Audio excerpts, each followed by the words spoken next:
복된 날입니다. 8월 18일 화요일 아침인데요. 오늘도 하나님의 인도하심을 오늘도 경험하시기를 소망합니다. 자, 출애굽기 19장 5절에서 8절까지 말씀 봅니다. 5절에서 8절 제가 읽습니다. 세계가 다 내게 속하였나니 너희가 내 말을 잘 듣고 내 언약을 지키면 너희는 모든 민족 중에서 내 소유가 되겠고 너희가 내게 대하여 제사장 나라가 되며 거룩한 백성이 되리라. 너는 이 말을 이스라엘 자손에게 전할지니라. 모세가 내려와서 백성의 장로들을 불러 여호와께서 자기에게 명령하신 그 모든 말씀을 그들 앞에 진술하니 백성이 일제히 응답하여 이르되 여호와께서 명령하신 대로 우리가 다 행하리이다. 모세가 백성의 말을 여호와께 전하매. 아멘. 첫 번째 문장. 세계가 다 내게 속하였나니 하나님께 속하지 않은 것이 없다라는 선언을 하고 시작하십니다. 하나님 온 세계 만물의 주인입니다.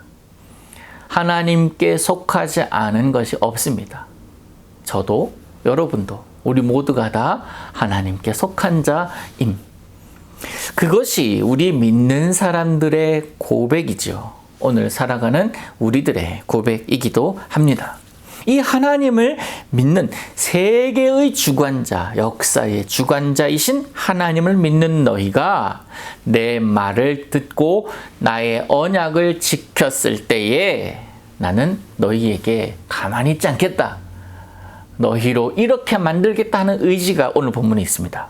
세 가지인데요. 5절 마지막에서 6절 초반에 첫 번째, 모든 민족 가운데에서 내 소유가 될 것이다. 두 번째, 제사장 나라가 될 것이다. 세 번째, 거룩한 백성 될 것이다. 오늘 이 세 가지를 간단하게 한번 이야기를 해보고자 합니다. 이게 바로 우리들의 이야기니까 모든 민족 중에서 내 소유가 될 것이다. 이미 하나님은 세계의 주관자 아닙니까? 모든 세계가 모든 것이 내게 속하였나니 라고 선언하고 시작하셨는데 굳이 이렇게 또다시 말씀하시는 이유가 뭘까요? 영어 성경에는 이거 어떻게 번역되어 있냐면 나의 보석과 같은 민족이 될 것이다. 보배로운 존재가 될 것이다 라고 이야기를 합니다. 그러니까 세상이 다 세계가 다 주님의 소유이지만 그 소유물 중에 소유물, 귀한 것들 중에 귀한 것이다라는 이야기입니다. 그 소유 가운데 가장 아끼는 보물이 될 것이다 라는 것이 바로 하나님의 뜻이에요. 얼마나 뿌듯합니까? 그죠? 두 번째는 제사장 나라가 된다라고 하셨습니다. 여러분, 제사장이란 하나님과 이 땅, 하나님과 그 하나님의 피조물, 그것을 연결해주는 중재자 역할을 하던 자였습니다. 그러니까 하나님의 말씀, 하나님의 뜻, 하나님의 계획이 이 땅에 퍼지게 하고 울리게 하고 전해주는 하나님의 도구입니다. 하나님의 권능을 전하는 자, 그런 나라가 될 것이다 라고 약속하신 겁니다. 축복도 합니다. 때로는 제사장은 하나님의 경고를 전하는 그런 나라 될 것이다 라고 하나님은 약속해 주고 계십니다. 근데 재미있는 것은요, 이 하나님의 음성을 직접 받은 이스라엘 민족을 한번 보자고요. 그들은 정말 잘못 이해합니다. 오해합니다. 그 오해를 어디까지 이어가냐면 예수님까지 이어갑니다. 예수님까지 이어가는데 이 예수님을 예수님으로 알아보지를 못하는 거예요. 이 언약, 이 율법, 여기에 자기들이 갇혀 있는 상태. 그러니까 이 율법 밖에, 율법을 제정하신 그 예수님을 바라보지 못하고 그 예수님도 율법이라는 잣대로 보고 있더라는 거예요. 그래서 우리 마태복음 때 계속 말씀하잖아요. 예수님을 예수님으로 알아채지 못함. 얼마나 큰 오류인지 모릅니다. 그를 결국 십자가에 못 박게 하기도 하지 않습니까? 제사장의 나라라면 또한 당연히 하나님을 모르는 자들, 하나님을 외면하는 자들, 하나님을 예배하고 있지 않은 민족들과 나라들, 사람들에게 나아가서 하나님의 뜻을 전하는 나라가 되어야 하는 것 아니겠습니까? 우리가 거룩한 제사장이요.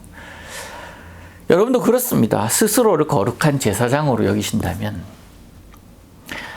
여러분이 서 있는 그곳에서 하나님과 단절된 상태, 그 상태에서 연결해 주는 그 역할을 하셔야 됩니다. 어디에서요? 여러분이 있는 곳에서. 그것이 바로 제사장의 임무 아닙니까? 그것 하는 자가 될 것이요 라고 하나님 약속하셨습니다. 그리고 세 번째, 거룩한 백성이 되리라. 거룩한 백성이 되리라.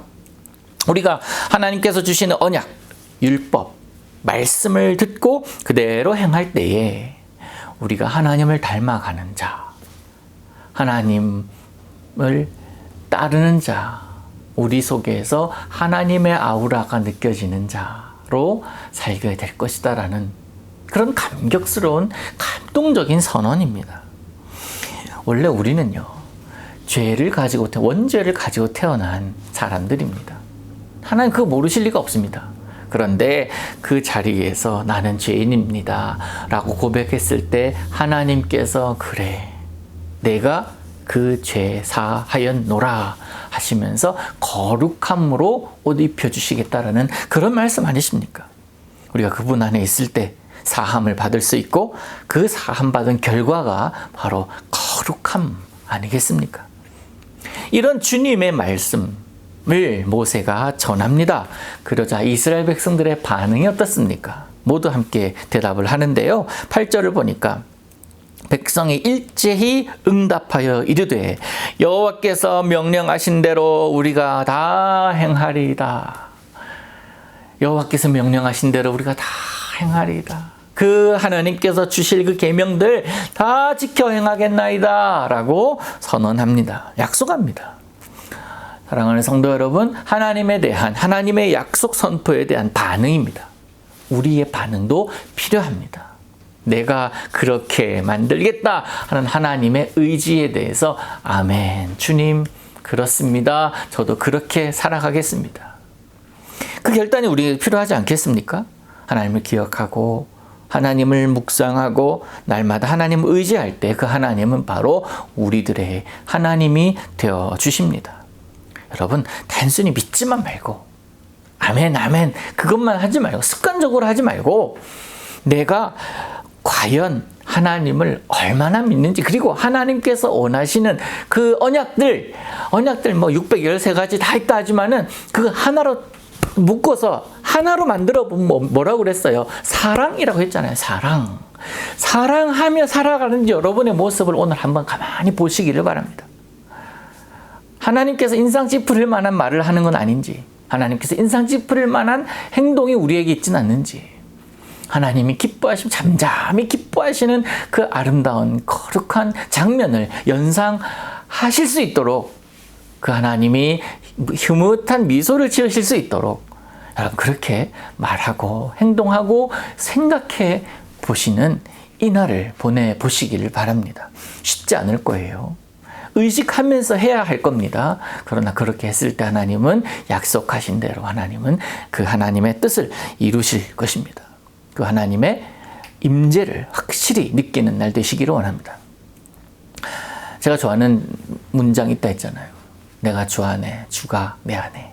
그랬을 때 가능합니다.